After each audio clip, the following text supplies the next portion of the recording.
लगभग 8-9 दिनों के बाद मैं एक बार फिर अलवर के उसी क्षेत्र में हूँ जहाँ पिछले दिनों आया था। ये सागर के पौड़े हैं, जो राजे रजवाड़ों की हवेलियों का जो पूरा परिसर है। पिछली बार मैंने यहाँ दिखाया था कि यहाँ जो ये झील है, जो जलाशय है मेरे पीछे, उसके आसपास और उसकी सीढ़ियों पर बहुत गंदगी पसरी हुई है, कचरे का ढेर लगा है। अभी इस बीच में दिवाली भी बीत चुकी है। हम सभी जानते हैं कि दिवाली में स्वच्छता अभियान हम चलाते हैं, साफ़ सफाई करते हैं अपने घरों की।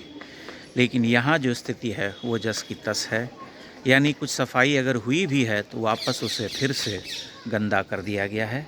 ये हमारे भारतीय समाज की वर्तमान दशा है, उसकी स्थिति है। आपको मैं एक बार फिर से दिखाता हूँ कि कैसी हालत है यहाँ की। आप मेरे साथ बने रहिए।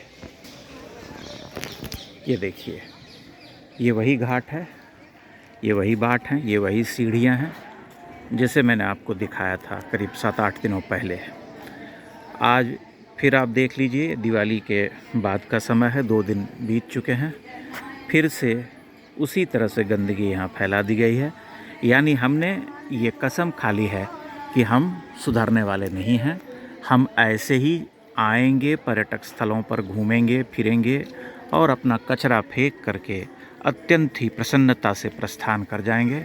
हमें वैसा करने से कोई रोक नहीं सकता। अब एक बार मैं फिर आपसे आग्रह करूंगा कि इस स्थल को देखिए। अगर सोचिए, आप केवल कल्पना कीजिए कि अगर यह स्वच्छ साफ सुथरा होता, इसका पानी निर्मल होता, तो इसकी सुंदरता कितनी अधिक बढ़ गई होती। क्योंकि ये 3 तरफ से अरावली की पर्वतमालाओं से घिरा हुआ है।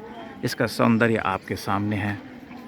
राजे रजवाड़ों की हवेलियाँ तो हैं ही, और ये गलियारे हैं, मुंडेरे हैं, जिनके ऊपर कपोत आदि बैठे होते हैं, और उनका उड़ना और बैठना जो होता है वह एक अलग प्राकृतिक रूप से उसकी सुंदरता को बढ़ाता है। लेकिन यह सब विनष्ट है, क्योंकि अंततः आप इन सीढ़ियों पर बैठ नहीं सकते। यहाँ से जाते हुए, चलते हुए, आते हुए आपको मन में वितृष्णा का भाव जागेगा, क्योंकि आप देखेंगे कि आपके चारों ओर गंदगी का ढेर लगा हुआ है।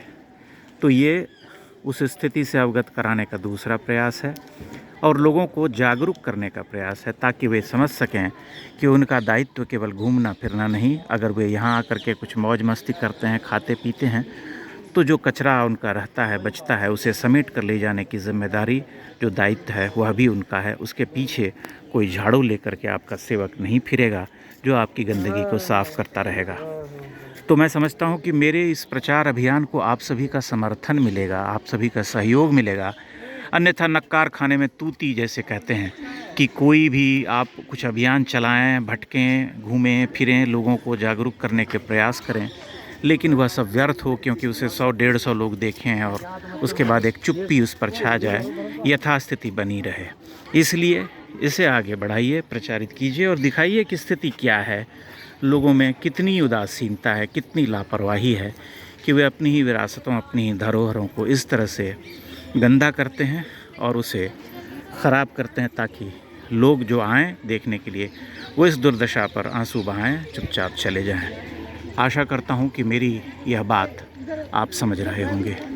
इन्हीं शब्दों के साथ मैं इस वीडियो को समाप्त करता हूं, और इस आशा के साथ करता हूं कि मेरे इस अभियान को आगे बढ़ाने में आप सहयोग करेंगे। बहुत बहुत धन्यवाद।